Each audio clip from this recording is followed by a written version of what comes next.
شروع سے لے کر کے اب تک کوئی بھی تاریخ اٹھا کر دیکھ لے دنیا، ٹکرانے والے بہت آئے، الگ الگ لباس میں آئے، حلیہ بدل کر آئے، شکل بدل کر آئے، ارادہ یہی لے کر کے آئے تھے کہ ہم جیت جائیں گے۔ دبانے کی کوشش کیے کہ اس کو پھیلنے نہ دیں گے، اس کو بڑھنے نہ دیں گے، تعداد گھٹا دیں گے، بڑھنے نہ دیں گے، مگر تاریخ گواہ ہے کہ صرف ہندوستان ہی نہیں پوری دنیا میں اس طرح مسلمانوں کی تعداد بڑھ رہی ہے کہ باطل طاقتیں سب اکٹھا ہو کر کے سوچنے پہ مجبور ہے کہ یہ کیسا دین ہے، جتنا ہی ہم گھٹانے کی کوشش کرتے ہیں اتنا ہی بڑھتا جاتا ہے۔ اسلام کی فطرت میں قدرت نے لچک دی ہے، جتنا تم دباؤ گے اتنا ہی یہ بڑھتا جائے گا۔ کبھی قرآن پہ حملہ، کبھی لباس پہ حملہ، کبھی قانون اسلام پہ حملہ، یہ صرف ورگلایا جا رہا ہے۔ ابھی آپ نے سنا ہوگا چند دن پہلے سوڈان کی سرزمین پہ قرآن کے چند پیج کو پھاڑا گیا، وہ بھی اجازت ملی تھی اس کو کہ توہین کرو قرآن کی۔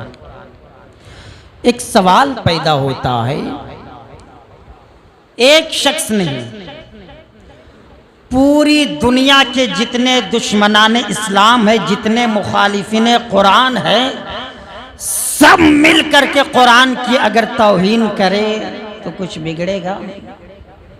کہاں تک وہ توہین کر پائیں گے؟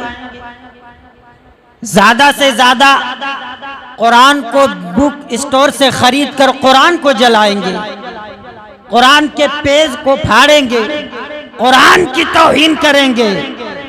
ان بدبختوں کو اتنا بھی نہیں پتا کہ قرآن ہی ایک ایسی واحد کتاب ہے جو ایک نہیں پوری دنیا میں کروڑ ایسے مسلمان موجود ہیں جن کے سینے میں قرآن ہے۔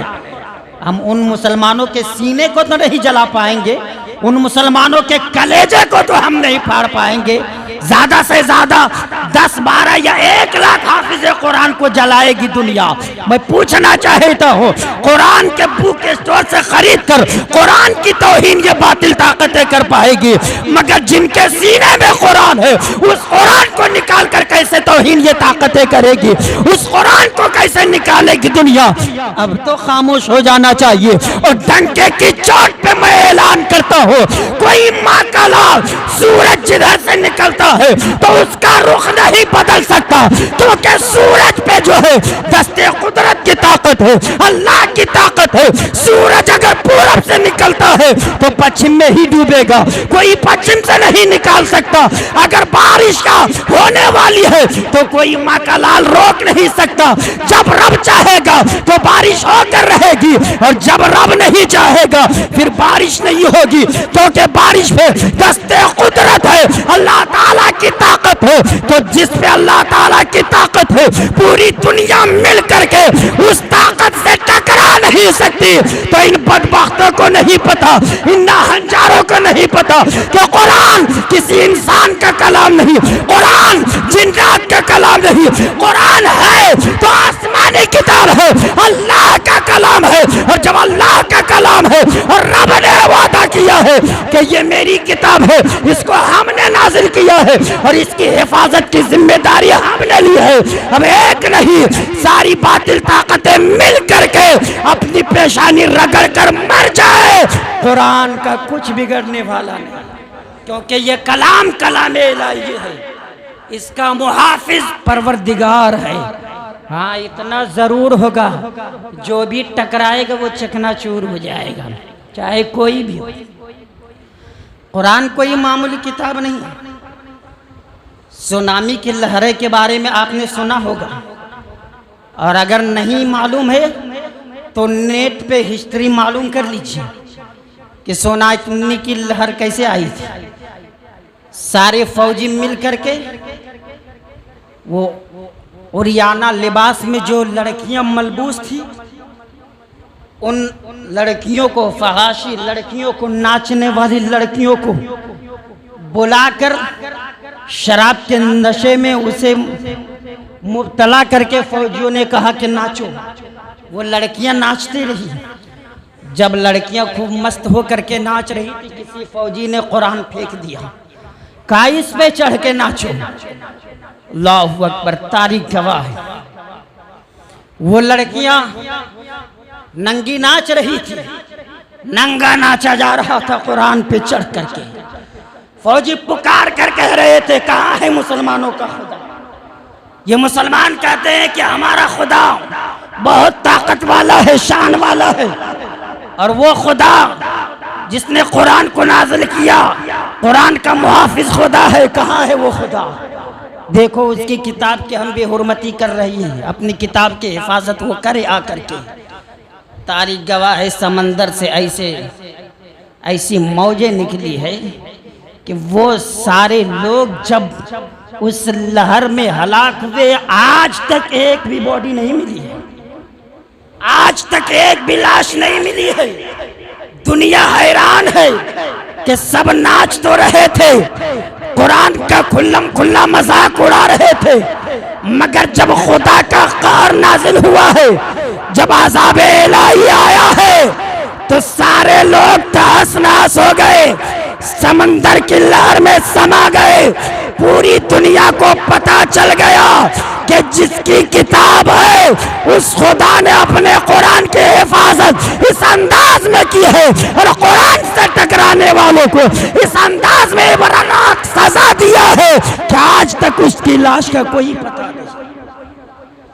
یہ بدبخت ٹکرانے کی کوشش کرتے ہیں، یہ خالی ورغلانے کی کوشش کرتے ہیں کہ مسلمانوں کو دھمکایا جائے، ڈرایا جائے کہ اس انداز میں کھلم کھلا قرآن کی توہین کی جا رہی ہے، مگر انہیں نہیں پتا کہ یہ قوم ایسی قوم ہے۔ یہ ڈر کے مارے میں نہیں بول رہا ہوں، میری تقریر ریکارڈ ہوتی ہے اور نیٹ پہ جاتی ہے۔ تنے تنہا قرآن کی محبت میں، آقا کی محبت میں، مذہب اسلام کی محبت میں زبان بھی چلانا جانتا ہوں تو اپنی گردن بھی کٹوانا جانتا ہوں۔ چاہے سوڈان کی حکومت ہو، چاہے دنیا کے کسی ملک کی حکومت ہو، کان کھول کر سن لے، یہ مسلمان ظلم و ستم کو برداشت بھی کرنا جانتا ہے، اور پانی جب سر سے اوپر ہو جاتا ہے تو ہجرت بھی کرنا جانتا ہے، اور اس کے باوجود بھی اگر باطل طاقتیں نہیں مانتی تو یہ پلٹ کر ملک کو فتح بھی کرنا چاہتا ہے۔ ہماری تاریخ بھی رہی ہے، مکے کی سرزمین پہ جب مسلمانوں کو ستایا گیا، جب دیکھا گیا کہ پانی سر سے اوپر ہو رہا ہے، مسلمانوں نے ہجرت کر لیا، چھوڑ دیا، سب کچھ چھوڑ دیا، لے لو پراپرٹی، لے لو زمین جائیداد، دکان مکان سب لے، مگر سب کچھ ہم برداشت کر سکتے، اسلام کی توہین برداشت نہیں کر سکتے۔ سب کچھ چھوڑ کر کے ہجرت کر کے شہر مدینہ، ملک شام، الگ الگ جگہوں پہ چلے گئے، اس کے باوجود بھی دشمنان اسلام نہیں مانے، تب رب کا حکم ہوا کہ اب حملہ کرو، اب جہاں دیکھو وہی قتل کرو۔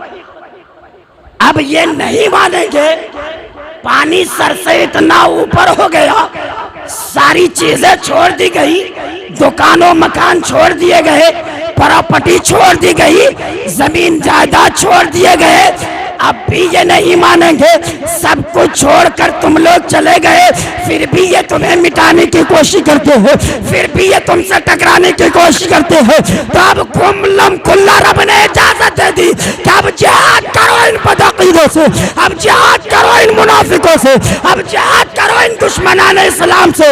پھر تاریخ رہی ہے کہ جو لوگ ہجرت کر کے گئے تھے، جو لوگ دکانوں مکان چھوڑ کے گئے تھے، جو لوگ زمین جائیداد چھوڑ کے گئے تھے، وہی جب پلٹے ہیں تو اسی مکہ کی سرزمین کو، اسی شہر مکہ کو فتح کر کے دکھا دیے کہ ہم چھوڑنا بھی جانتے ہیں تو ہم اپنی پراپرٹی واپس لینا بھی جانتے ہیں۔